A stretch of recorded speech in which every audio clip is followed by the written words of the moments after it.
Hello and welcome back to OK Karma, where I share with you some of the best stories that I find online, and they are never read to you by AI. We're going to be jumping back into the Am I the Asshole subreddit and starting with a story titled AITA for refusing to go see my husband's sick mom by Positive Topic 8. And it says, I, 30-year-old female, have been married to my husband, 33-year-old male, for 3 years. In these 3 years, I've visited his parents every single time they've needed something. Festivals, birthdays, random checkups. Even when his mom had a minor surgery last year, I took leave from work and stayed there for 5 days helping with meals and meds. Meanwhile, he has visited my parents twice, both times for 2 days, and both times he was very reserved for the whole time. When my mom had a bad flu last year and I wanted to go stay with her for a few days, he said, quote, "Can you manage it yourself? I have work." Manage it myself? She's my mother. I went alone. When I video call my parents, he doesn't even sit with me. He'll either stay in the bedroom or scroll on his phone in another room. Sometimes he won't even say hi. My mom once asked quietly, quote, "Is everything okay? He doesn't seem comfortable with us." That hurt more than I expected. He says I'm overreacting, that he's just busy, that not everyone is into, quote, family stuff. But when it comes to his parents, suddenly it's, we need to go, or it doesn't look good if you don't come with. What will people say? Last month, when my dad needed help sorting out some legal paperwork, my husband didn't even call him, not once. I handled everything on my own after work. Now his mom is unwell again. Nothing life-threatening, but she's weak and needs care. He told me we're going this weekend, and for the first time, I said no. I said I'm tired. I said I don't feel like putting in effort where it's not mutual. I said it hurts that he expects full daughter-in-law energy from me while giving nothing back to my parents. And he got furious. He said I'm being petty, that this is about health, not, quote, keeping score, but it doesn't feel petty. It feels like I'm finally reacting to 3 years of imbalance. I'm not saying he has to worship my parents, but basic respect? Showing up once in a while, making a phone call? Why is it always my duty, but never his? And honestly, yeah, technically, I could go this weekend. I'm not dying. His mom is a sweet woman, and I really bond with her. I could definitely make it. I'm just emotionally tired from my husband's behavior. I love my parents and really want a nice bond between them and my partner. I have a beautiful bond with his parents. I feel bad, but I'm really not liking the imbalance here. So am I the asshole here for saying no to visiting his sick mom? C Survivor 9 in the comments says, not the asshole. This is about respect. He's not showing it for you or your family. He demands it from you, and now resentment is set in. Instead of him recognizing this and addressing it with you, he dismisses it and doubles down. The fact is that he can't be asked when it concerns them. I'm guessing nothing big happened to cause that because you feel clueless in this, so it's not a matter of him limiting contact because they've hurt him. Does your husband's selfishness extend to other areas? Are you always compromising the things that matter to you where he concerns but he never has to with his things? Is this an overall pattern that you're just noticing with relation to your parents? I would suggest marriage counseling, at least for you. While you should put your foot down and demand the same respect, this is going to blow up. He's already making it about you. You're going to need to find a way to reach him or learn where your real limits are and what you're willing to do to respect those boundaries. Humble Feedback commented and said, you've just seen a preview of how the rest of your life will be with this man. Act accordingly. And the original poster responded and said, he says this isn't even a big deal. I just can't understand his double standards. And another individual responded and said, it's simple. He matters, you don't. His parents are important, yours are not. His time is important, yours isn't. He got furious because you're an extension of him that is going rogue. You need to examine all aspects of your relationship with him. This behavior is rarely localized. And Arky commented and said, the way your husband is behaving can't be isolated to the inequity of parent relationships. People like this expect more than they give. Unfortunately, I expect you're wearing blinders as to his low-key effort in other situations. Look for this pattern in other situations. Okay, so we're starting with a little relationship drama. Yeah, I mean, the original poster is definitely not the asshole here. I mean, it sucks that in order to get even, which is never good, she has to choose not to visit his parents, who she actually has a good relationship with, instead of them just kind of working it out on their own and not impacting other people. Our next story comes from Effective Tour 723 and is titled AITA for asking my friend to pay me back for the wine that he drank while house sitting. And it says, so I, 26 female, had my friend, 27 male, watch my place and my cat for the weekend. I told him he could, quote, help himself to whatever in the kitchen, which I thought would just be like common sense for snacks and stuff. I get back and I realize that he opened a $120 bottle of vintage Barolo that I was saving for my promotion. He literally drank the whole thing alone while watching Netflix.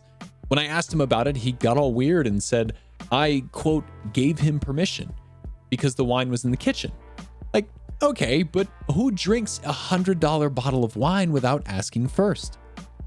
I sent him a Venmo request for $80, gave him a discount, and now he's calling me tacky and told our group chat that I'm a bad host. I feel like there's literally an unwritten rule of guest logic where you don't touch the most expensive thing in the house. If I tell you to help yourself to my garage, it doesn't mean you could just drive off in my car. I don't know. Am I the asshole here? He's making me feel like I'm being extra, but I feel like he totally took advantage of me. I don't know. It's also just $120. Haha. And Nope in the comments says, you told him to help himself to whatever, and he did. Most people can't distinguish between a $15 and $120 bottle of wine, and most people aren't going to read a receipt that you left lying around either. You're the asshole. This one is on you. Lindorm commented and said, you're the asshole. You should just chalk this up to a miscommunication.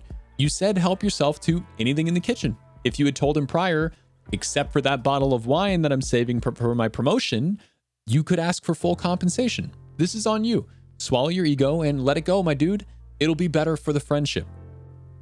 And Goofus Maloofus says it's not unreasonable to expect people not to drink expensive wine if they know it's expensive, if they know you were saving it, and if you asked them not to, but you didn't. The wine was in the kitchen, you didn't tell them not to drink it, and you did tell them to help themselves to whatever was there. This is 100% on you, and you're out of line for trying to make the person who did you a favor pay you. You're the asshole.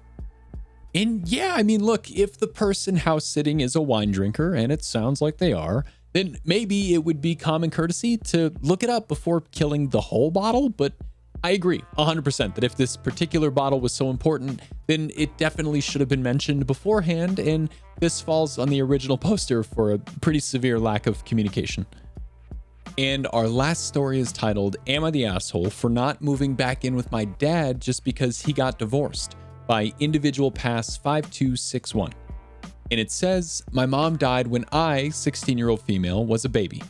My aunt, my mom's sister, stepped in and became like a second mom to me. When I was 8, she moved for work, so I went from seeing her every day to her flying me out 1 to 2 times a month, plus 1 week of winter break, spring break, and 50-50 over the summer. When I was 12, my dad married Judy, and they kept saying that she was my new mom and I don't need to keep visiting my aunt anymore because I have Judy. I also gave my room to Judy's kids since it was bigger, and I refused to share and told my aunt that they decided that I couldn't fly alone, so she either had to fly out to get me or drive all the way there and back. I decided to stay with my aunt a few months after my dad married Judy because it was pretty obvious that he cared about his new family more than me. My dad and Judy are getting divorced now because Judy cheated on him and he found out that their new kids weren't his. He called me and asked me to move back home because he misses me and he doesn't have any family left. I said no because I like it here. My aunt is a way better parent than my dad was, and she's been dating this guy that comes over on weekends and makes us the best burgers and steaks, and he fixes cars up as a hobby/side job, so he's working on one for me. I also really like my school, and I have friends here, and we're really close to a lot of good colleges, so I probably won't even have to move out for college. My dad and his side of the family are upset that I won't move back because he's my dad and he needs me, but he's the one that chose his new family over me, and them getting divorced isn't my problem to solve.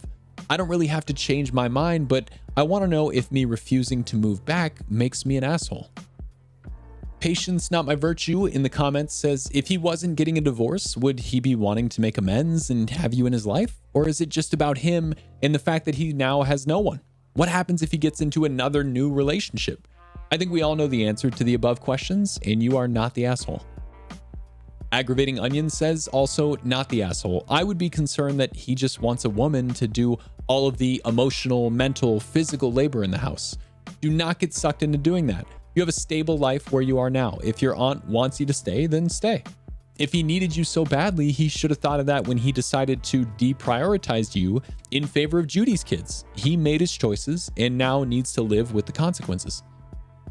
And Holly Badger commented and also said, NTA, and this is so hard for you. Invite him to move closer to you and his family every time he says he wants to be closer. If he really wanted to, he would work it out. Tell him he needs to sacrifice for you this time. And someone commented on that and said, yep, quote, "Aw, Dad, that sucks. You could always move closer. There's great schools and colleges around here, so there's probably lots of jobs. Or you could move closer to your family members that are all so worried about you. Good luck. Feel better." And yeah, immediately the first thing I thought of was, what happens when and if the dad gets into a new relationship? Do we just go through all of this again? Definitely not the asshole on this one, but I do love that last comment with the idea of just tell him to move closer if he's feeling so alone. Yeah, moving isn't easy, but maybe a fresh start in a new setting would be good for him. But I don't know. What do you guys think? As always, thank you so much for listening. And if you enjoyed my readings of these stories, please feel free to like the video, subscribe if you haven't already, and share any of your own thoughts on these stories or feedback on the video in the comments below. See you in the next one.